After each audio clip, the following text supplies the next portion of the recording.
Bom dia, ouvintes da Rádio Assunção Cearense. Bom dia, internautas do blog do Edson Silva. Estamos começando agora o programa O Blog do Edson Silva na Rádio Assunção Cearense, dizendo que o governador Eumano de Freitas assinou ontem vários decretos garantindo as estruturas de pessoal das novas secretarias de Estado. Cada uma delas terá o comando, o secretário, e mais 10 outros cargos comissionados. Esses cargos comissionados são os maiores da administração estadual. O governador Eumano de Freitas ainda falta nomear o titular ou a titular da Secretaria dos Direitos Humanos. Todas as demais novas secretarias já estão funcionando normalmente. A parte burocrática, somente ela é que foi concluída ontem com a nomeação desses cargos comissionados. Todos os deputados federais e estaduais brasileiros, à exceção dos deputados estaduais do estado de São Paulo, todos os deputados estaduais e federais dos estados brasileiros, à exceção dos deputados estaduais de São Paulo, tomaram posse no dia 1º de fevereiro passado. É o que diz a Constituição da República Federativa do Brasil, desde a sua promulgação em 1988. No estado de São Paulo, a Constituição brasileira, nessa parte que define a posse dos deputados estaduais no dia 1º de fevereiro, não é respeitada.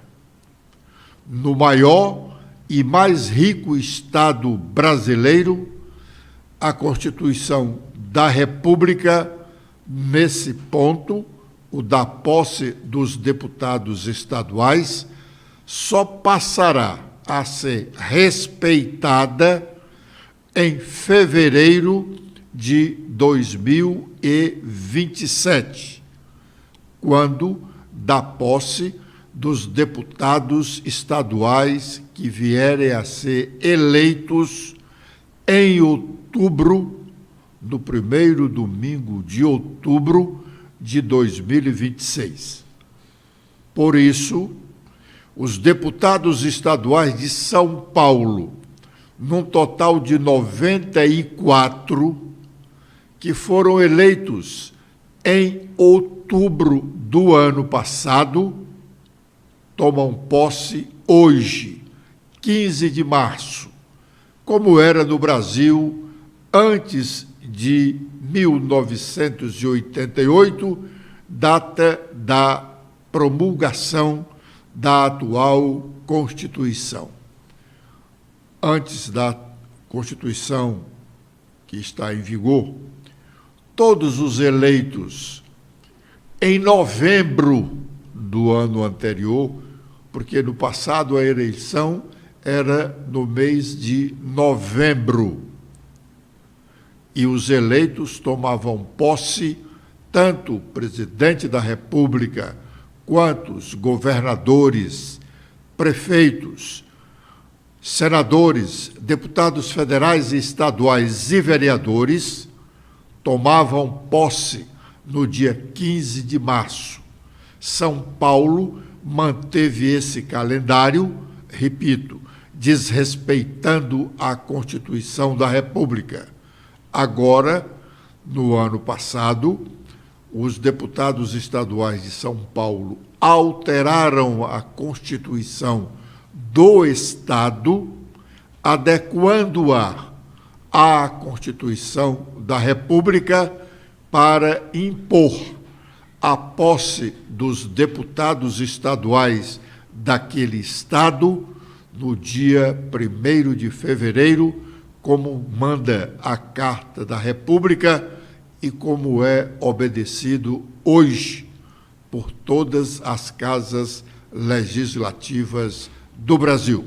Portanto, somente hoje estão sendo empossados os deputados estaduais de São Paulo, que foram eleitos em outubro do ano passado. O jornal Folha de São Paulo, em sua edição de hoje, destaca uma matéria sobre as prisões ocorridas em Brasília em razão do vandalismo que ali ocorreu no dia 8 de janeiro passado, quando foram depredadas as sedes do Congresso Nacional, do Poder Executivo e do Poder Judiciário. Segundo o jornal Paulista, os evangélicos que foram presos naqueles atos do dia 8 de janeiro disseram em depoimentos à Polícia Federal que foram arregimentados pelas suas respectivas igrejas. Stephanie. Olá, Edson, olá, internautas do blog do Edson Silva. O UOL destaca que evangélicos bolsonaristas que viajaram a Brasília para participar do ato antidemocrático do dia 8 de janeiro relataram em depoimentos prestados à Polícia Federal que igrejas de diversos estados do país bancaram ônibus e organizaram caravanas para o evento. O UOL obteve e analisou durante a última semana cerca de 1.000 depoimentos sigilosos prestados à Polícia Federal por extremistas presos no acampamento antidemocrático no quartel-general do Exército, logo após o 8 de janeiro. A informação sobre o financiamento por igrejas evangélicas foi citada aos investigadores por pelo menos 5 pessoas que foram presas pela PF no acampamento montado no quartel-general do Exército. A coluna teve acesso com exclusividade a depoimentos prestados à PF pelos alvos presos. Outros relataram também a participação de empresários no financiamento e até mesmo o recebimento de doações para que viajassem a Brasília para participar do ato antidemocrático. Os depoentes, entretanto, evitaram fornecer detalhes sobre esses financiadores. Ainda a propósito dos incidentes ou do vandalismo registrado em Brasília no dia 8 de janeiro passado, o presidente do Senado da República, Rodrigo Pacheco, ontem falou sobre o pedido de CPI para investigar os atos de vandalismo aqui registrados. Essa CPI, Comissão Parlamentar de Inquérito, não é aquela do mesmo sentido arregimentada pelo deputado federal cearense André Fernandes, que quer que a investigação sobre os fatos delituosos acontecidos em Brasília no último dia 8 de janeiro seja investigado mais amplamente pelo Congresso Nacional e não apenas pelo Senado ou pela Câmara, pois ele conseguiu assinaturas para uma CPMI, Comissão Parlamentar Mista de Inquérito. Mas sobre a CPI, que foi solicitada no Senado pela senadora Soraya Tronic, motivo, aliás, de uma ação no Supremo Tribunal Federal por alguns que entendem, está o presidente do Senado, Rodrigo Pacheco, retardando a instalação dessa CPI. Ontem, o senador falou a respeito do assunto. Vamos ouvi-lo. Manter válido o requerimento e instar, através da notificação da Secretaria-Geral da Mesa, aqueles que assinaram o requerimento, se ratificam a assinatura ali aposta e oportunizar aos demais senadores que não estavam no mandato, eventualmente, de assinar o requerimento da senadora Soraya Tronic. Então, a CPI alcançando, a CPI do Senado, de autoria da senadora Soraya Tronic, cujo requerimento está no sistema, alcançando o número de assinaturas e tendo o fato determinado, também haverá leitura, assim como a do senador Plínio Valério. E as outras CPIs também, que do ano passado houve a leitura por parte da presidência e, obviamente, depende do exercício das lideranças dos senadores e senadoras, se tem um desejo de continuar. Havia comissão parlamentar de inquérito relativamente ao Ministério da Educação, né, que foi uma CPI que foi lida, inclusive, no plenário. Havia uma CPI requerida pelo senador Eduardo Girão relativamente ao crime organizado, e apuração das circunstâncias de crime organizado, especialmente no Nordeste, que também foi lida por esta presidência, não foi instalada em razão da não indicação de membros. Portanto, em relação a esse tema das CPIs, senador Plínio Valério, senador Rogério Marinho, no decorrer dessa semana nós pretendemos ter todas essas questões equacionadas, sobretudo essa que gerou certa dificuldade de interpretação regimental para uma melhor decisão da presidência, quanto à CPI de autoria da senadora Soraya Tronic relativamente aos atos de 8 de janeiro. Então eu me comprometo com vossas excelências de já no decorrer dessa semana, em relação a todas elas, dar o andamento devido, estritamente à luz do que determina o regimento e a Constituição Federal. Muito bem. Nós ouvimos aí que o senador, presidente do Congresso Nacional, o senador Rodrigo Pacheco, não fez qualquer menção à CPMI, Comissão Parlamentar Mista de Inquérito. E não fez, até porque ela ainda não foi lida como foram lidas todas as outras que ele observou no seu pronunciamento.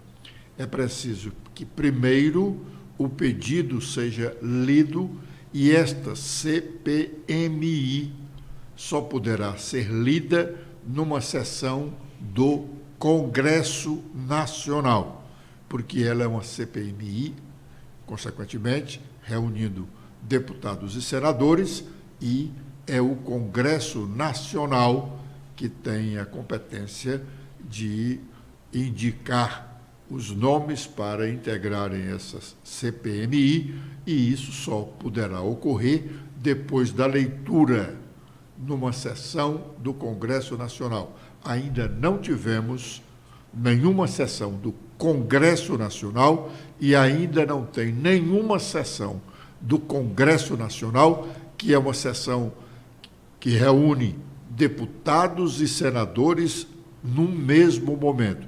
Nenhuma sessão do Congresso Nacional está marcada para os próximos dias. Agora é o momento de sabermos quais as manchetes nacionais e locais do blog do Edson Silva. Letícia. Bom, com as atualizações feitas no nosso blog hoje, temos que medida provisória de taxação de apostas eletrônicas sairá após viagem de Lula à China. O ministro da Fazenda, Fernando Haddad, disse que a taxação será via contribuição, cujas receitas ficam integralmente com a União. O presidente do Senado, Rodrigo Pacheco, convida Fernando Haddad e Campos Neto, presidente do Banco Central, para debates temáticos sobre juros. Além de Haddad e Roberto Campos, serão convidados a ministra de Planejamento, Simone Tebet, o ex-presidente do Banco Central, Armínio Fraga, o diretor-presidente da Confederação Nacional de Instituições Financeiras, Rodrigo Maia, o presidente da Federação Brasileira de Bancos, a FEBRABAN, Isaac Sidney Menezes Ferreira, entre outras autoridades economistas. Também no Senado, uma comissão vai ouvir ministros da Educação, Cultura e Esporte. Os requerimentos para as audiências são todas de autoria do presidente da Comissão de Educação para ouvir o ministro Camilo Santana, a ministra Margarete Menezes e também a do Esporte, Ana Moser. E também temos que ministros do Tribunal Superior Eleitoral têm divergências sobre alterações no pacote anticrime. A resposta desse debate vai influenciar na cassação ou não de Wendel Largatixa, do PL, deputado estadual mais votado do estado do Rio Grande do Norte, nas eleições gerais do ano passado. Ele é um policial reformado acusado de integrar grupos de extermínio em Natal. E o julgamento foi interrompido por pedido de vista do ministro cearense Raul Araújo. Com os destaques nacionais, iniciando pelo Estadão, temos em principal manchete sobre recursos públicos. O governo Lula adota modelos sem transparência para repasses de dinheiro indicados pelo Congresso. Gestão mantém padrão de negociação que põe em segredo o nome de parlamentares que define destino de verbas federais. Procuradora aponta continuidade do orçamento secreto. Sobre o Rio Grande do Norte, tem madrugada com novos ataques e a Força Nacional chega ao estado para reforçar a segurança. Grupos de criminosos atacaram prédios públicos e incendiaram veículos na capital, em Natal. Com os destaques do Globo, temos em principal manchete que nova regra fiscal será apresentada ao presidente Lula, que prevê zerar o rombo nas contas públicas no ano que vem. A intenção da equipe de Haddad é mostrar plano que afaste qualquer temor sobre eventual explosão da dívida pública. E com as últimas da Folha de São Paulo, temos que o Senado Federal terá bancada evangélica com Damares e foco em ameaças de Lula. E também sobre racismo contra professora gera protestos de deputados no Distrito Federal que cobram secretaria. O presidente Lula ontem fez um discurso na abertura de uma reunião com alguns dos seus ministros. E esse pronunciamento que ele fez, aliás, o presidente tem adotado um sistema de, quando reúne os ministros, ele faz um rápido pronunciamento e esse pronunciamento é transmitido ao vivo pelos meios de comunicação da Presidência da República. Pois bem, esse pronunciamento que ele fez ontem é destaque hoje em toda a imprensa nacional e, óbvio, aqui também no nosso programa, exatamente por ter sido entendida a fala do presidente como uma reprimenda para alguns ministros e advertência para outros ministros, considerados falastrões, falam demais, querem aparecer mais que o próprio presidente da República. O presidente não fez menção a nenhum ministro, mas, pelo tom do discurso e pelas repercussões que já tivemos de manifestações de alguns dos ministros, entende-se que o presidente quis repreender os ministros, ou passar um carão mesmo, nos ministros, por exemplo, Carlos Lupe, que é o ministro do Trabalho. Carlos Lupe foi o primeiro ministro a ser desautorizado pelo ministro-chefe da Casa Civil, quando Lupe andou falando em reforma da Previdência Social. E o ministro da Casa Civil veio imediatamente em seguida dizer que no governo não se discutia reforma de Previdência Social. Carlos Lupe ficou calado. O segundo ministro para quem o Lula teria passado o carão seria o do Trabalho, Luiz Marinho, que anunciou o fim do saque do FGTS, Fundo de Garantia dos Trabalhadores, na data de aniversário do trabalhador, como acontece atualmente. E, por fim, o ministro dos Portos e Aeroportos, ex-governador de São Paulo, Márcio França, que recentemente anunciou passagens aéreas de R$ 200 para alguns segmentos da sociedade brasileira. E no governo, os ministros ficaram a se questionar: quem vai pagar a diferença dessas passagens? Vamos ouvir parte do que disse o presidente Lula ontem para os ministros. Nós não temos muito tempo, para ficar pensando o que fazer. Nós temos que começar a fazer, porque o mandato é muito curto, é só 4 anos. Eu digo sempre para todo mundo que o mandato de 4 anos, para quem está no governo, ele passa muito rápido. Ele demora muito para quem está na oposição. Mas para quem está no governo, o mandato é rapidíssimo. Quando menos esperar, vocês já estão pensando em ser candidato a prefeito, em ser candidato a deputado, em ser candidato a governador, em ser candidato a presidente. Vocês vão ver como passa rápido.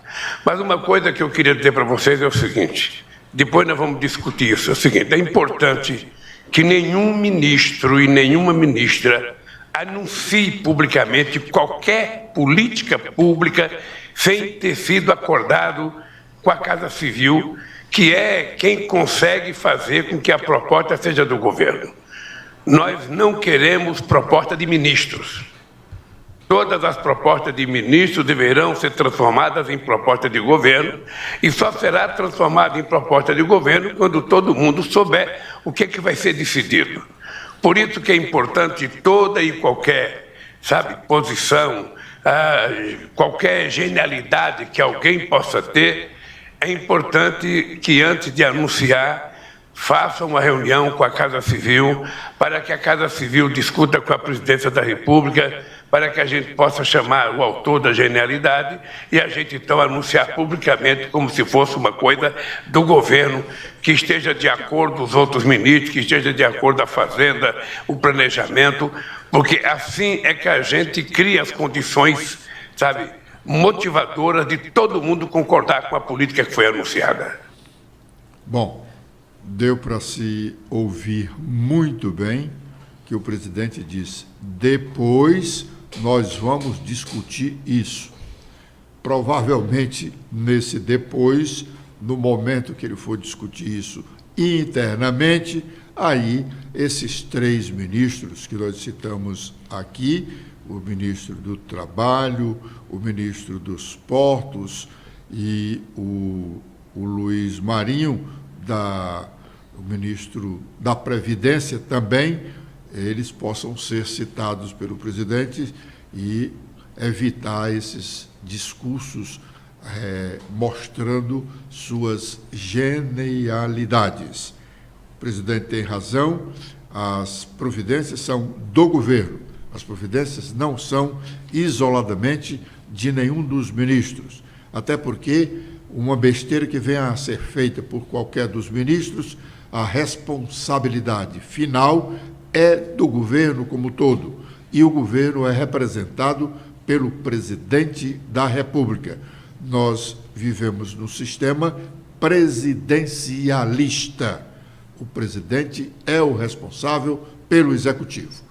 O presidente Lula, depois do discurso feito pela manhã, na abertura do encontro com os ministros, aí ele fez um outro discurso. À tarde, esse é um discurso realmente político, é exatamente na área que ele mais sabe operar, ou melhor, opera, e a plateia que ouviu esse pronunciamento foi uma plateia formada por prefeitos de inúmeros, aliás, municípios brasileiros.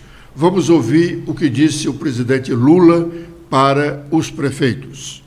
O Camilo Santana deve ter dito para vocês, são quase 4.000 obras da educação que foram paradas, e foram paradas por irresponsabilidade de quem governava, porque as obras já estavam projetadas, já tinha dinheiro disponibilizado e simplesmente pararam. Imagina vocês que eu agora estou viajando o Brasil para inaugurar a casa que nós começamos a construir em 2003. E são muitas casas. E ainda temos que construir o projeto de mais 2 milhões de casa que nós queremos fazer daqui para frente. E queria fazer um desafio aos prefeitos do Brasil e às prefeitas. Se o prefeito puder fazer concessão dos terrenos, a gente pode fazer a casa muito mais barato para o povo mais pobre desse país. Então, prefeitos, companheiros, eu não quero saber de que partidos vocês são, não quero saber que times que vocês torcem, não quero saber a religião de vocês. A única coisa que eu quero saber é que vocês foram eleitos pelo voto democrático do povo e vocês representam o povo da cidade que vocês moram. E em respeito ao fato de vocês representar o voto do povo da cidade de vocês, eu os tratarei todos como se fosse do meu partido, como se fosse da minha religião e como se fosse do time que eu torço. Acho que a gente tem que entender que trabalhando separado a gente é muito fraco. Trabalhando junto, nós somos muito fortes. Vou trabalhar para que os bancos públicos tratem de emprestar recursos para as cidades que tiverem capacidade de endividamento e de financiamento. Não tem sentido banco não querer emprestar dinheiro para que o Estado, um prefeito, faça uma obra. Ou seja, se o Estado tiver condições e a cidade tiver condições, o dinheiro não vai ficar no cofre do banco para ele render com juro. Vai render com obra para melhorar a qualidade de vida das pessoas. Se uma vez nós tivemos um presidente que dizia: eu não gosto de ser presidente, eu não deveria estar aqui, eu quero dizer para vocês, eu gosto de ser presidente e gosto de estar lá para provar que é possível a gente fazer as coisas que tem que fazer. Bom, geralmente nesses discursos políticos sempre existem atos falhos. Deu para notar que o presidente Lula disse que está viajando o Brasil, ainda inaugurando casas que ele começou a construir em 2003. O presidente, em 2003, assumiu seu primeiro mandato. Ele passou 8 anos como presidente da República. Se ele não teve competência, condições de concluir essas casas do programa na época, Minha Casa Minha Vida, como voltou a ser chamado agora, o presidente não tem autoridade para reclamar da falta de competência dos que o sucederam. Ele falou que está inaugurando casas que ele começou a construir em 2003. Bom, o vereador Danilo Lopes, em pronunciamento ontem na Câmara Municipal de Fortaleza, pediu que o prefeito José Sarto também apresente um pacote de investimentos para a área de saúde, como recentemente o fez para a educação. Vamos ouvir parte do pronunciamento do vereador. Bom, ontem eu pude ver nas redes sociais, meus colegas vereadores comemorando os 358 milhões de investimentos na educação, comemorando o investimento que vai ter em obras públicas. E eu tenho acompanhado o prefeito, até porque eu dei o crédito do empréstimo, para ver em qual momento o prefeito vai anunciar o pacotão dele para a saúde. Eu vou até lá, professor Nilson, pode me chamar que eu vou no dia. Você sabe por quê? CRIO, atrasado desde dezembro. 22 mil pessoas cadastradas que tratam câncer. Atraso, dívida, 12 milhões. Clínicas de hemodiálise. Se alguém passar 2 sessões sem fazer, morre. Atrasado desde dezembro. Dívida, 11 milhões. E vai se juntando isso os postos numa situação precária. CAPS AD da Regional 6, fechado. A casa parecia um mundo sem ninguém. Tinha que fechar mesmo, mas não arrumaram outro local. Posto Pio 12, Adriana, estão dizendo que no Posto Pio 12 vão jogar para o César Carlos da Aerolândia. Você sabe o problema que é. Não tem condições disso. Da mesma forma que Dalila... O Danilo Lopes é realmente um libelo que a administração municipal precisa urgentemente responder. Obrigado pela audiência dispensada, senhoras e senhores ouvintes da Rádio Assunção Cearense e internautas do blog do Edson Silva. Amanhã, 11h45, com a proteção de Deus, estaremos de volta. Letícia. Eu também faço meus agradecimentos a todos que acompanharam o nosso programa de hoje. Vocês podem ver mais notícias apontando a câmera do celular de vocês para este QR Code. Espero revê-los no nosso programa de amanhã. Até lá!